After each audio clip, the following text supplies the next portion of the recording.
varre, varre, varre, varre, vassourinha. Varre, varre a bandalheira. O povo já está cansado de sofrer dessa maneira. Jânio Quadros é esperança desse povo abandonado.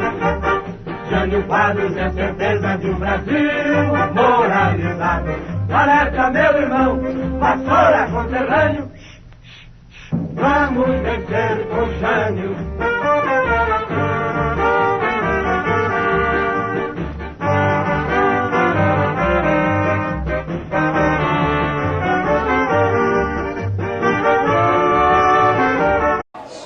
Jânio Quadros foi o presidente da República que, após 7 meses de mandato, renunciou ao seu governo. Apesar das declarações dadas pelo ex-presidente, muito se é questionado pelo verdadeiro motivo de tal ato que ele cometeu. Confira agora algumas declarações dadas pelo ex-presidente pelo fato de só sair.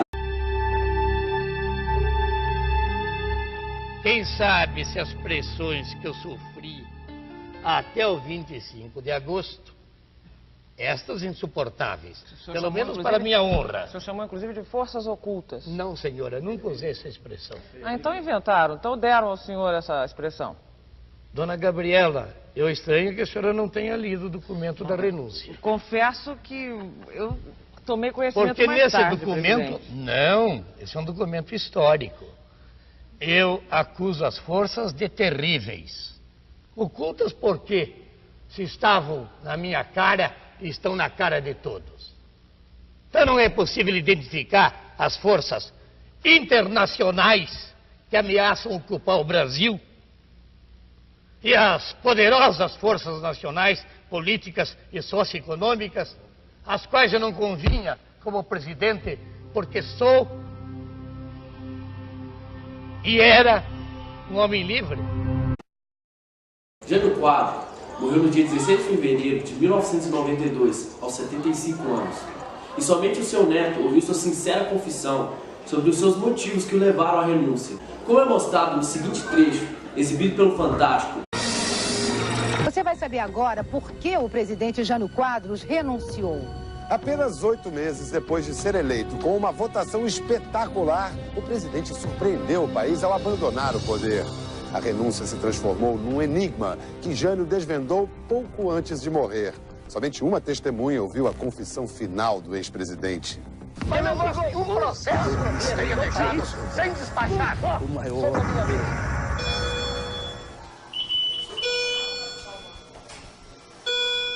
O maior enigma da política brasileira foi desfeito num quarto de hospital em São Paulo. Por que será que Jânio Quadros renunciou ao mandato de presidente da República? Renunciei. A confissão final de Jânio sobre a renúncia só teve uma testemunha, Jânio Quadros Neto. Você esperava que Jânio Quadros fosse fazer a você, ali no hospital, a confissão final sobre a renúncia? Nunca, eu nunca esperei que ele fizesse aquela confissão para mim. Eu sempre tive medo de conversar com ele sobre esse assunto. A renúncia era um tabu até na intimidade da família, porque provocava explosões em Jânio. Uma vez eu estava num almoço na casa do Dr. Felipe Nassi, em Guarujá, e uma convidada perguntou para ele: presidente, por que o senhor renunciou? Ele ficou muito nervoso e falou: renunciei porque a comida no Palácio da Alvorada era uma droga como é aqui, e a companhia era quase tão ruim quanto a companhia daqui. E ele se levantou e foi embora super nervoso. Ninguém jamais entendeu os motivos reais do gesto do presidente. Ele era, por natureza, né, uma figura enigmática, né?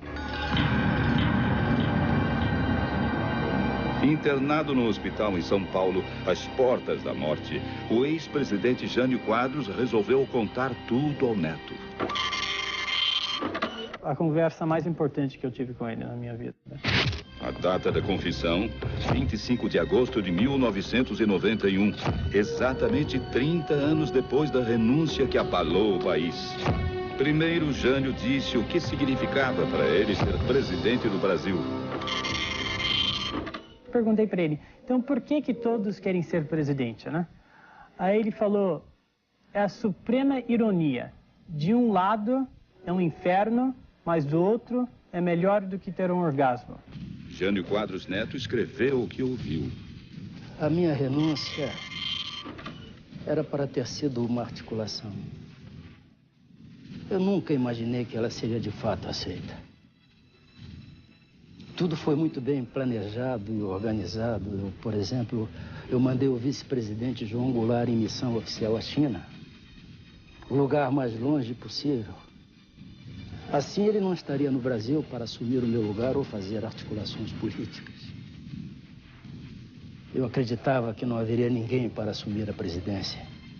Eu pensei que os militares, os governadores e principalmente o povo nunca aceitariam a minha renúncia. Pensei que iriam exigir que eu ficasse no poder, porque Jango era inaceitável para a elite. Achei também que era impossível que ele assumisse, porque todos iriam implorar para que eu ficasse. E eu renunciei no dia do soldado, porque queria sensibilizar os militares, conseguir o apoio deles. Imaginei que, em primeiro lugar, o povo iria às ruas, seguido pelos militares. Os dois, o povo, os militares, me chamariam de volta. Achei que voltaria para Brasília, na glória. Ao renunciar, eu pedi um voto de confiança à minha permanência no poder, porque isso é feito frequentemente pelos primeiros ministros lá na Inglaterra. E eu fui reprovado. E o país pagou um preço muito alto. Deu tudo errado. A renúncia foi uma estratégia política que não deu certo. E também foi o maior fracasso político da história republicana do país. O maior erro que cometi. Ele se arrependeu, né, pelo resto da vida dele, né, pela renúncia. Hoje o neto, que durante anos guardou segredos sobre o que ouviu do avô, diz que chegou a hora de pingar um ponto final sobre a renúncia. Para mim, o mistério acabou e o assunto está encerrado.